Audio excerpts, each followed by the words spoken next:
De acá en más, Con María O'Donnell. un tutorial para tiempos complejos.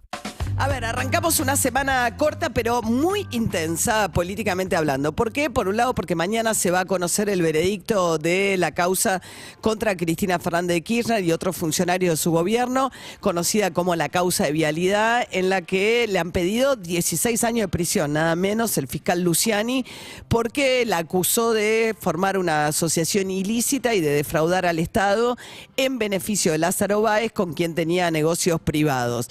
Cristina Fernández de Kirchner hoy le dio un reportaje a la Folha San Pablo, un medio brasileño, algo muy inusual porque no suele dar reportajes.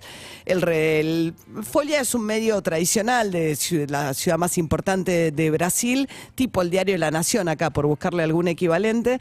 Y ella lo que dice es que su condena ya está escrita, que es todo el partido judicial sirviéndole a Mañeto, uno de los dueños del grupo Clarín, el título que ella imagina el día siguiente, que es condenaron a Cristina Fernández de Kirchner. Esto se da en un contexto en el cual salió una historia bastante perturbadora que algunos medios están cubriendo, otros no, que tiene que ver con un viaje que hicieron a Lago Escondido, a la propiedad del magnate Luis, un íntimo amigo de Mauricio Macri. Macri, cuando era presidente, visitó esa propiedad, que tiene además todo un reclamo porque impide el paso de la comunidad en un lugar a alguno de sus lagos, pero la cuestión es que van de viaje allí. ¿Qué pasa con ese viaje? Son 4 jueces los que viajan, el ministro de Seguridad de la Ciudad de Buenos Aires, D'Alessandro, también el jefe de fiscales de la Ciudad de Buenos Aires, Maíquez, y van invitados, según lo que se deduce por lo que ha trascendido, por el Grupo Clarín. ¿Esto cómo se conoce? Es un viaje de un vuelo privado de San Bernardo a Bariloche.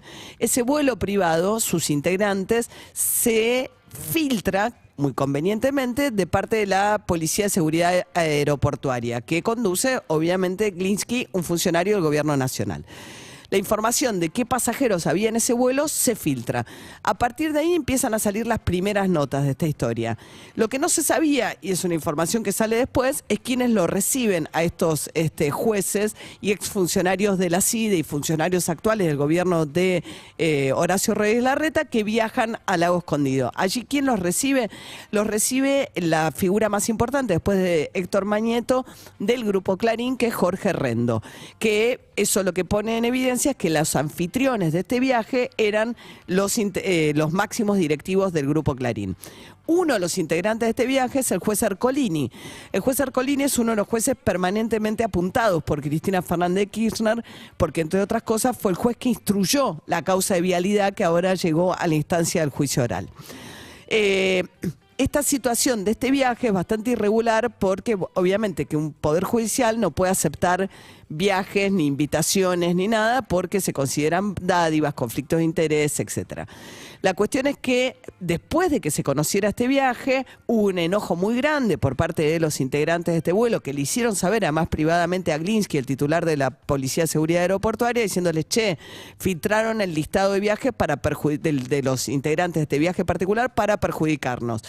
Lo que pasó después es que se da un hackeo de un grupo que formaron en Telegram, lo formó el sobrino de Héctor Mañeto con estos que habían viajado, y un hackeo que hay que decir que puede ser desde una pinchadura ilegal de servicio de inteligencia, y ahí hay que ser muy cuidadoso porque puede haber una filtración intencionada, una filtración editada, uno no puede saber cuál es el original y de esa conversación original qué es lo que efectivamente se filtra. Y está también la cuestión respecto del método, o sea, cómo se obtiene esa información, para decir, bueno, ahora es un asunto de interés público. Yo creo que sí que es un asunto de interés público. Cuando hay una filtración también de estas características, tipo los hackeos de Wikileaks, etcétera, decís, bueno, ¿hay un interés público acá? Es una cosa parecida a la que se discutió en su momento cuando Cristina Fernández de Kirchner, ¿se acuerdan que se filtraron las conversaciones con Parrilli, en las que lo insultaba a Parrilli? Yo en ese momento entendí que no había un interés público ahí, que ella insultara a Parrilli, no me parecía que hubiera Bueno, acá lo que aparece eventualmente, y que ojalá intervenga el Consejo de la Magistratura, ojalá intervenga la Corte Suprema, tengo pocas esperanzas en que esto ocurra porque cada vez que hubo jueces que con conductas que ameritaban una investigación, nunca se investigan entre ellos, se acordarán el anillo de Yarvide y miles de escándalos que nunca la justicia se investigan entre ellos, mucho menos jueces de Comodoro Pi, pero la verdad es que los jueces no pueden aceptar invitaciones de privados, no lo pueden hacer sin pedir licencia, sin anunciar quién los invita, etcétera, etcétera.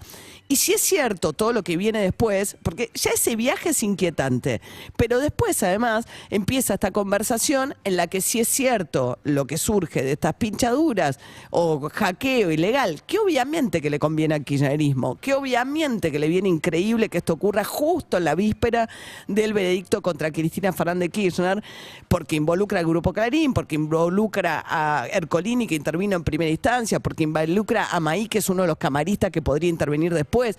Obviamente que esto le conviene a Cristina Kirchner, pero el famoso partido judicial es obvio que lo que muestra es una relación demasiado cercana entre un sector del Grupo Clarín, ciertos fiscales, el gobierno de Horacio Rodríguez Larreta, los servicios de inteligencia, etcétera. Pero el solo viaje ya merita una investigación para que los jueces, 4 de los que viajaron, expliquen en qué condiciones viajaron y por qué.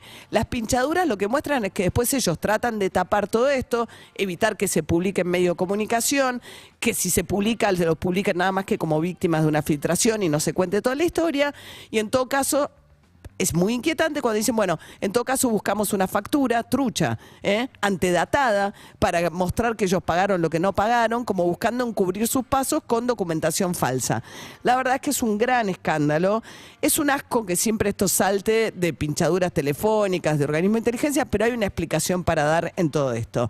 Convenientemente cierto, en la víspera del fallo. Ayer Cristina Fernández de Kirchner insiste en la Folia de San Pablo que ella tenía propiedades cuando entró, es cierto, pero no la magnitud que tenía cuando salía. Vuelve a decir, yo volví al mismo departamento que tenía cuando salí, cuando inicié la presidencia de Néstor Kirchner. Lo que no cuenta es la evolución de todo el resto del patrimonio. Vuelve a decir, dice, no, Lázaro Báez era uno más de los amigos de negocio de Néstor Kirchner. Yo nunca fui socia de Lázaro, eso es cierto, pero tenían un montón de negocios en común. Se cuidaron de no ser socios, pero tenían un montón de negocios. Y gran parte del incremento patrimonial de Cristina Fernández de Kirchner y de Néstor Kirchner, de la familia, se explica por los negocios que hicieron con Lázaro Báez esos años.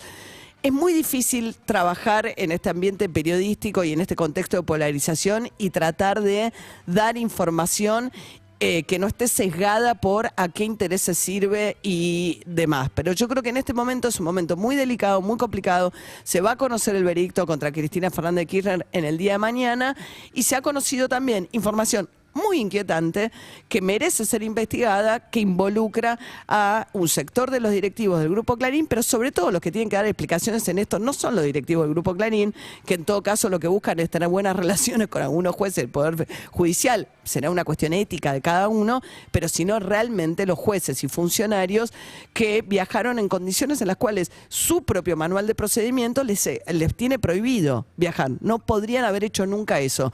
Y si además, como muestran los chats, es cierto que después buscaron taparlo con documentación trucha, bueno, francamente debería haber una investigación objetiva en el Consejo de la Magistratura y si se comprueba todo esto, que sean sancionados.